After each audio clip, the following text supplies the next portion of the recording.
मैं डॉक्टर नीतीश प्रियदर्शी, मैं जियोलॉजिस्ट हूँ और पिछले कई वर्षों से फ़ोटोग्राफी कर रहा हूँ। जैसे अगर मैं कहूँ तो कॉलेज डेज से ही मैं फ़ोटोग्राफी कर रहा हूँ और फ़ोटोग्राफी के दौरान ही मैंने कई बार ऐसा पाया है कि मेरे जो फ़ोटोग्राफ्स जब मैं डेवलप करता था, खास के रात के वाले जो फ़ोटोग्राफ हैं स्पेशली, उसमें कई बबल्स वो दिखते थे हमको फोटोग्राफ्स में, बैकग्राउंड में, चाहे जो ऑब्जेक्ट हमने किसी आदमी को खड़ा किया हो, चाहे फैमिली फोटोग्राफ्स में ऊपर में ऑब्स काफ़ी दिखते थे। तो मुझे शुरू में लगता था कि शायद ये मेरे कैमरे के लेंस का प्रॉब्लम है या कोई डस्ट पार्टिकल्स मेरे लेंस में बैठा हुआ है। मैं शॉप में भी ले जाता था, उसने कहा कि नहीं, आपका लेंस बिल्कुल साफ़ है। या तो फिर मैं जहाँ मैं डेवलप कराता तो स्टूडियो से मेरी बातचीत होती थी कि भाई कहीं आपके डेवलपिंग में तो कोई गड़बड़ी नहीं है। उसने भी कहा कि नहीं, बिल्कुल ठीक है, अगर आपके लेंस में डस्ट पार्टिकल्स होगा तो हर फोटो में दिखना चाहिए। दूसरी बात ये थी कि जो ऑप्स हमारे आते थे फोटो के ऊपर, ये रात के समय में जो फ्लैश लाइट में यूज़ करता था उसके बाद ही आते थे, और वो जो इंफ्रारेड निकलता है हमारे कैमरे से उससे आता था।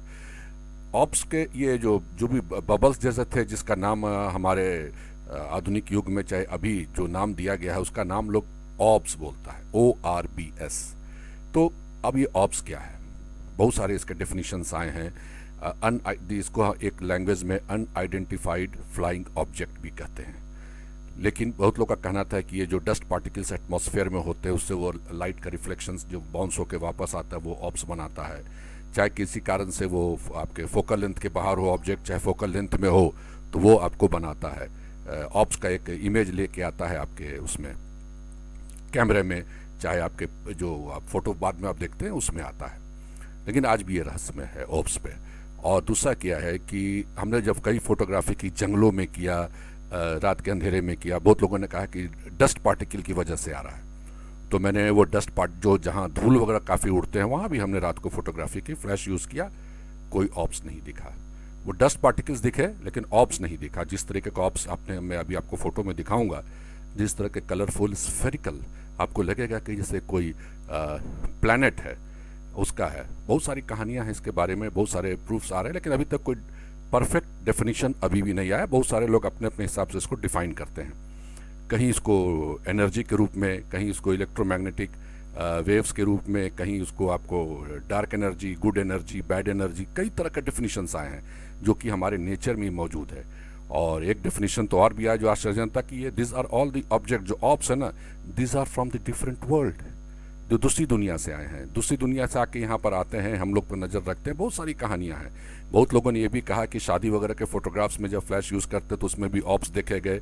और एक लेडी जो थी बाहर USA की, उन्होंने किया कि वो जब उस ऑप्स को उन्होंने बड़ा जूम किया और बड़ा किया तो देखा कि उसमें उनके पेरेंट्स के भी कुछ इमेजेस आ रहे हैं। हो सकता है इट में भी साइकोलॉजिकल, लेकिन ऑप्स था वहाँ भी, उस भीड़ में भी ऑप्स था।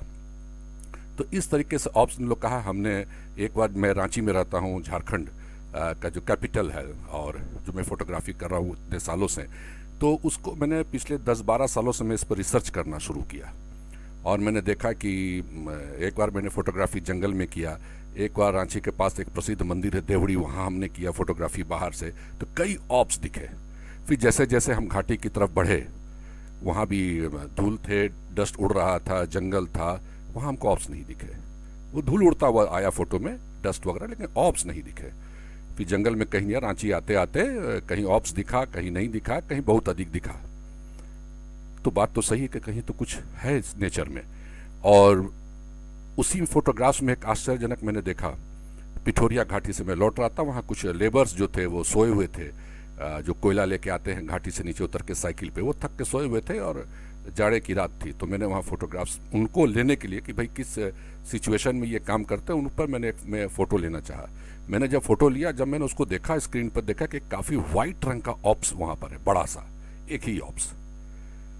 जब दूसरा हमने फ़ोटो लिया तो देखा वो ऑप्स वहाँ से घसक के करीबन 10 फीट दूर है, वो भी सेम उसी साइज वाइट रंग का, वही सेम ऑप्स वहाँ से, जो ऑप्स था वहाँ से घसक के बगल में गया। मेरे घर में जो आपका CCTV कैमरा, सिक्योरिटी कैमरा जिसको हम कहते हैं, जिसमें इंफ्रारेड कैमरा जो रीड करता है रात को, हमने कई बार देखा ऑप्स के मूवमेंट को। बाहर तेज हवा, आंधी भी चल रही, लेकिन ऑप्स जो है बहुत स्लो मूवमेंट में मूव कर रहा है। तो अगर हवा तेज चलेगी तो ऑप्स भी तेजी से मुड़ेंगे। ये जरूरी है कि वो कैमरा जो कीट पतंगे उड़ते हैं उसको भी पकड़ रहे थे, लेकिन ऑप्स का मूवमेंट अलग था। एज इफ इस तरह का मूवमेंट जो होता है इस तरह का, तो वो लगा जैसे जेलीफिश का, तो उस तरह का मूवमेंट हो रहा था। बहुत से लोग कहा कि ये एक एनर्जी है, कई लोगों ने कहा कि ये माने ये एक सोल है, माने गुड सोल्स हैं जो हमारे अगल बगल रहते हैं, हमको रास्ता दिखाता है, लेकिन ये अलग विषय है। लेकिन एज ए साइंटिस्ट मैं ये कहता हूँ कि सब चीज़ में डेफिनेशन देना बहुत मुश्किल है, और ऑप्स भी उसमें से एक है। कि हमने 2-3 कैमरा ट्राई किया, कि एक कैमरा से नहीं, हमने 2-3 कैमरा ट्राई किया, सब में वो दिखा, ऑप्स दिखता है। इसका मतलब है कि कैमरे की गड़बड़ी नहीं है, ये कुछ ऐसा है जो कि हम नंगी आंख से नहीं देख पाते। कहीं कहीं तो इतने बड़े ऑप्स दिखे हैं, मुझे नहीं लगता कि अगर डस्ट पार्टिकल्स में होगा तो डस्ट पार्टिकल्स हमको, उतने बड़े डस्ट पार्टिकल्स तो हमको नेकेड आई से दिखना चाहिए। कुछ लोग कहा कि वो ऐसे डस्ट पार्टिकल्स हैं जो आपको नेकेड आई से नहीं दिखते हैं, लेकिन अगर उतने बड़े ऑप्स आ रहे हैं बिग, कहीं कहीं तो एक छोटे से एक टेनिस बॉल जो होता है उस साइज के ऑप्स हमको दिखे हैं, तो कहीं ना कहीं डस्ट पार्टिकल्स, मुझे नहीं लगता कि इतने बड़े डस्ट पार्टिकल्स आपको नंगी आंख से नहीं दिखेंगे। ये आश्चर्यजनक बात है। तो इतने बड़े ऑप्स आपको दिख रहे हैं और कैमरे पे आ रहे हैं, तो कहीं ना कहीं उसका एक कारण हो सकता है। हमने कई बार जंगलों में भी देखा, जंगल में भी ऑप्स, कलरफुल ऑप्स हमको दिखे हैं। तो कहीं ना कहीं कुछ तो डेफिनेशन है, कुछ तो है जिसकी जानकारी अभी भी हमें नहीं है। नेचर बहुत कुछ हमसे छुपाता है। तो मैं आपको कुछ ऑप्स का फोटो अभी दिखाऊंगा जो मैंने खींचा है, और हमने थोड़ा सा कंट्रास्ट उसका बढ़ाया है कि आप उसको देख सकिए, उसकी खूबसूरती को देख सकिए। थोड़ा सा हमने फोटोशॉप में उसका कंट्रास्ट बढ़ाया है।